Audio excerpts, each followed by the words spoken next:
too.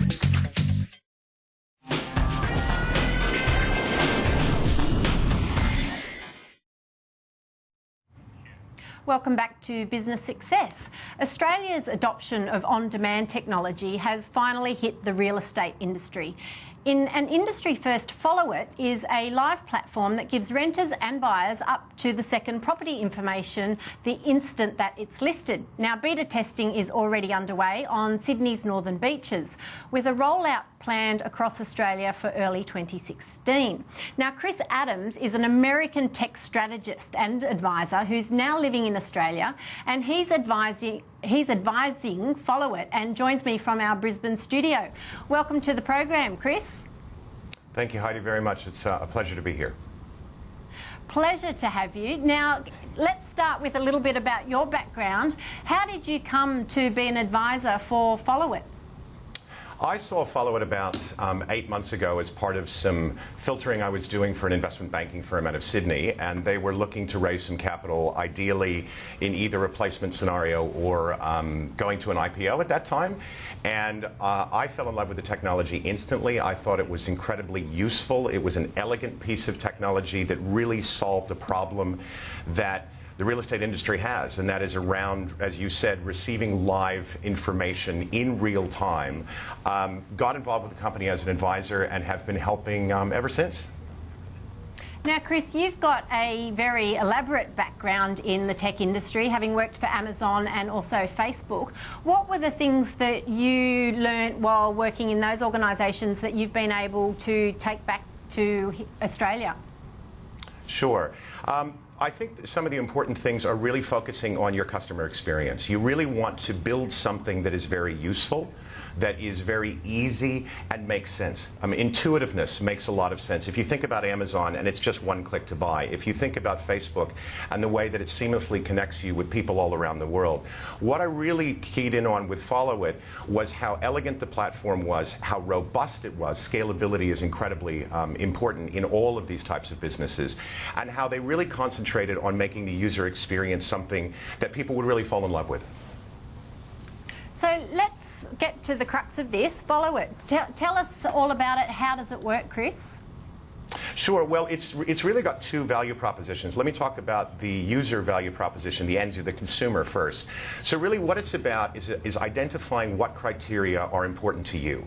Now, traditionally, we look at real estate as either a price point or I want this type in this suburb, this type of house or whatever. So, and then you search, and that has a place and it's worked very well.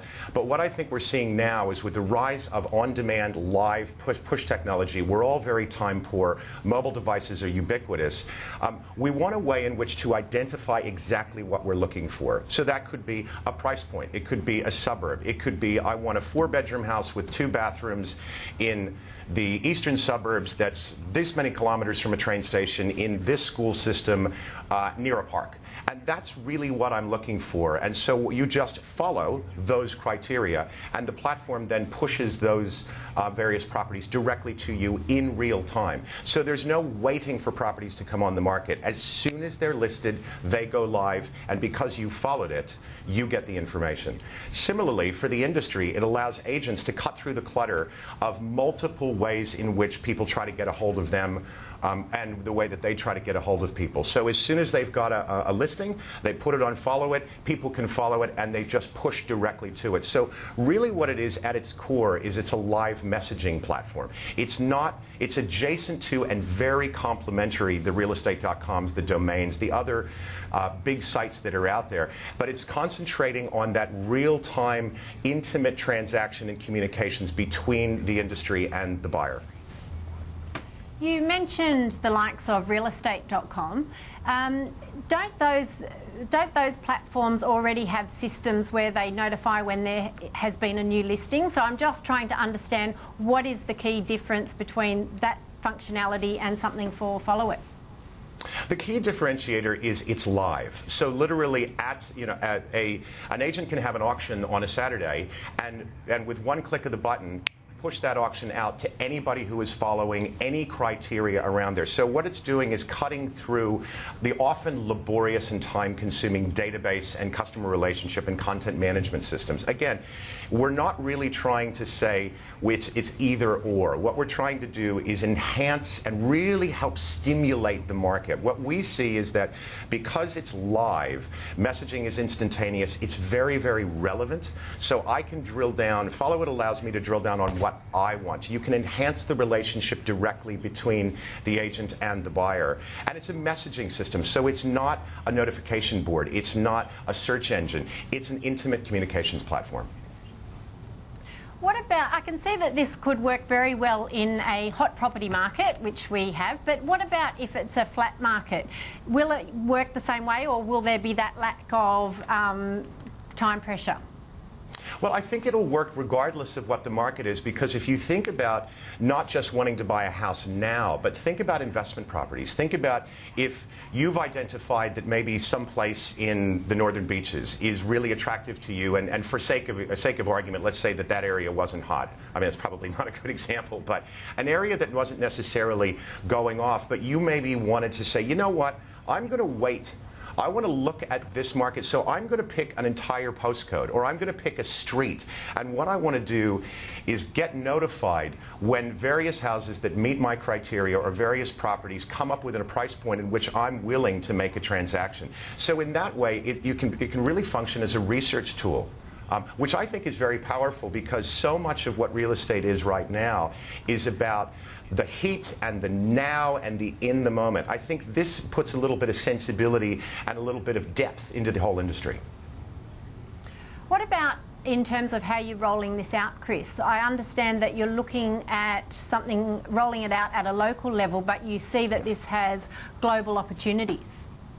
That's right. I mean, one of the other things that impressed me very much about the company and its technology is that you really want to build something that is ready for global, but oftentimes a very good strategy is to launch local. So if you think about other paradigms like the way that Uber rolled out around the world, they didn't kind of say, all right, anybody can drive anybody anywhere. They said, let's focus on the hyper-local, the regional, the national, and then the international. But even when they went overseas, they said, let's go to Sydney, let's go to Melbourne, then we'll open up Brisbane, then we'll open up Perth. Similarly, we're taking best of breed and best practices, and we're looking at going to the northern beaches where a lot of the founders have great experience. A couple of the founders are real estate agents and have been long-standing institutions in that market. So let's go to a place in which we know the market. Let's launch small, let's saturate the market, let's get as many learnings as we can, data sets. If there are any changes that need to be made in our messaging, in our platform, in our user experience, we can do it at a small level. And then it's about replication and scale. So I really applaud the company for taking this disciplined approach, but underlying the launch local and then scale is a platform that can scale globally. So, Chris, you have a background obviously working with Amazon and Facebook. Did they do this? Did they start local and then scale up? Well, if you think about Facebook, I mean, Mark Zuckerberg started Facebook at Harvard.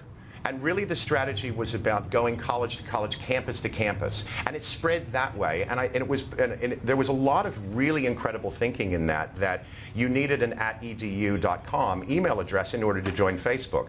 So it started with colleges, and then when there was a saturation level for colleges, what was interesting is that other people started demanding that they wanted to use the platform because they got interested in it, and they were able to take their time to roll it out and really mature the platform before they opened it up. So whether you're planning to do it or whether it happened by accident, I think that really good, strong companies look to other companies, whether they're related or not. I mean, Uber is a car company, followit is a real estate company, but the methodology of how you go and attract customers worked. So what you get to do then is concentrate on your IP, concentrate on your messaging, concentrate on your experience, but then use those learnings in order to scale. And finally, how does the technology make money? The technology makes money by the industry, so agents sign up and there's a yearly subscription, so it's really just a subscription model. So it's free to list. It's free to search. You can go on the platform. Anybody can go on the platform from the consumer side, put in their search criteria, and then follow any property or any region or anything they want. In order for agents to list their properties, it's free. However, when they want to turn on and activate that live communications push technology, they pay a yearly subscription. Lovely. Well, I wish you all the very best, and thank you for joining me on the program tonight, Chris. Thank you. It was a real pleasure. I appreciate the opportunity.